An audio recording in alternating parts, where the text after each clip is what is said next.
Oh, that's what I wanted to ask you, Steve. What would be a good meal with this, man? A good meal? A meal or Yeah. a cigar?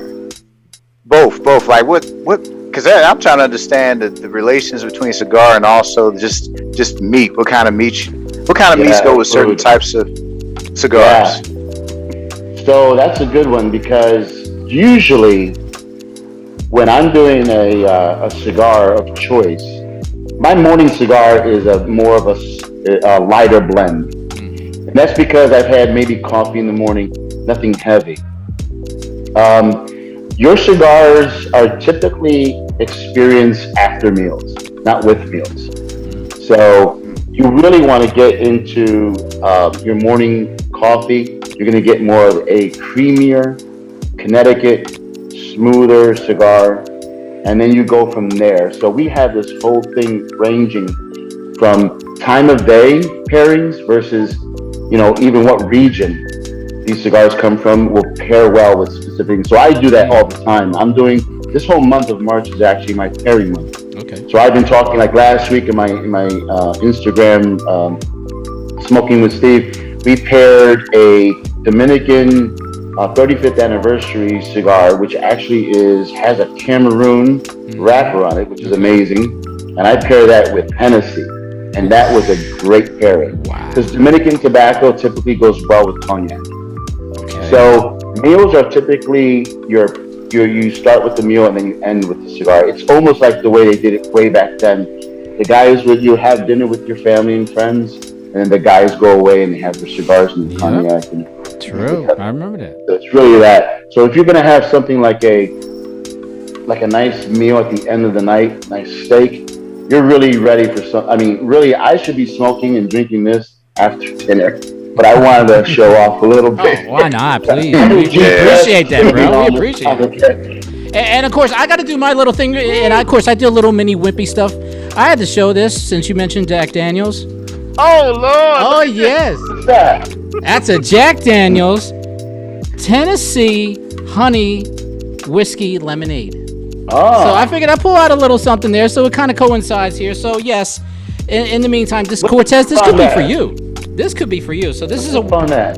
What's the proof on that? That's 9%. Proof. 7% alcohol. How about that? Okay. I still gotta run a show. God damn it. So we got a world exclusive here. We have our Jack Daniels Quality Tennessee Honey Whiskey Honey Lemonade for those nice little springtime events that you want to have, just chilling. And still want to drive without the popo getting I got the cigar for that. If you want a cigar for that, you come down, see me. Absolutely. You're going to ask for the DBL Amarillo. DBL Amarillo. Okay. I got That's that. the cigar for that one. Let's try it out here. World exclusive. Oh, nap time. Wow, I like it. It's probably good, yeah. It is. It is. You like talking about coating. You have literally that honey coats, and then you have a slight little hint of the lemonade, but then you start feeling the Jack Daniels come in just a little bit. Like I said, 7%. It ain't shit. But if you just want to do a nice little chill, Cortez, you watching Netflix or whatever, you can pop this little Tennessee honey. You and the missus. I think this will be pretty good for you. Oh yeah, man. So Cortez, do you have a libation that you like? Is it beer, whiskey, wine? What is your preference? I say Moscato. I like Moscatos a lot now, man. Play. Yeah. I like my drink to have a little sweetness to it, man. My wife can't stand it. She can't stand it, but I like it like hypnotic. I like the sugar in it, man, He loves that sugar rush, so that's cool. What's interesting is, have you ever tried a Di Serono?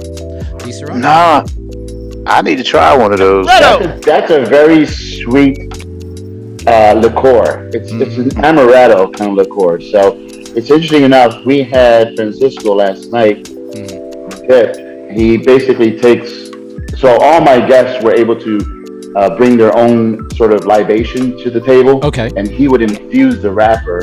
And these guys started using Di Serono to infuse the wrapper. And he wraps the leaf, he mixes the Di Serono and then rolls a cigar. And they were smoking Di Serono infused cigars. Wow. You know what? And I gotta It's a interject this. sweetness. Don't mean to cut you off, Steve. They had a festival down here about a year ago in Maryland. And there was a gentleman that sold infused cigars. And just to kind of like give me the cliff notes, this guy gave me one of whiskey. He gave me one, I believe, of bourbon, and then there was a third one he gave. So, what's usually the whole deal with the infused cigaring? The process for me of an infused cigar can vary depending on the manufacturer, the vendor you're dealing with. Like Drew Estate, he's the one that came up with acid cigars. You guys know the acids and the. So those cigars actually are infused. Now his process is very different.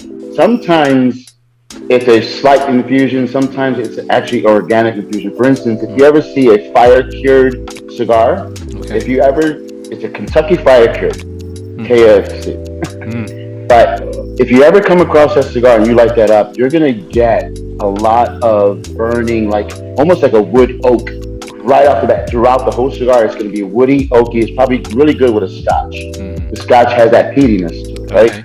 Okay. What he does is in the barns where they actually age the leaves. So the leaves are basically hanging in these barns, which you got to see this thing. It's amazing. And the leaves are just hanging in barns. And what he does to form that infusion is he actually burns wood in there. I don't know what type of wood he is, but he's burning the wood in the barn. And what's actually naturally happening is the smoke's coming up and the leaf is absorbing that. It's like cooking. That's one way. Yeah, it's like that's how they infuse it. Now, the other way is if you do, like we have cigars right now that are infused, we have Hennessy. And what he's doing is he's wrapping the leaf, the wrapper leaf in Hennessy before he puts it in manufacturing. All the leaves are infused in Hennessy and then it's rolled. That's a different way of infused, right? It's not like a natural infusion. It's actually on the spot. He infuses it and then he just basically puts it in cellophane and ships it out to us. And they're so infused that I actually have to cut the cellophane off very delicately because it's almost like it's sitting in there and it's hard to get out of the cellophane. So some of the cellophane that comes off the wrapper, like this is the cellophane that the cigar was in. You see that? Correct. I can't even get it out because the wrapper starts to stick to it. So I have to cut through there. Right. And you smell this, it's a sweetness on it. So we have amaretto infused, we have rum, we have a Hennessy cognac infused cigar at the shop. GPS will be and there they're immediately really sweet. So if you put it to your nose and you smell that cigar, you're gonna smell it immediately.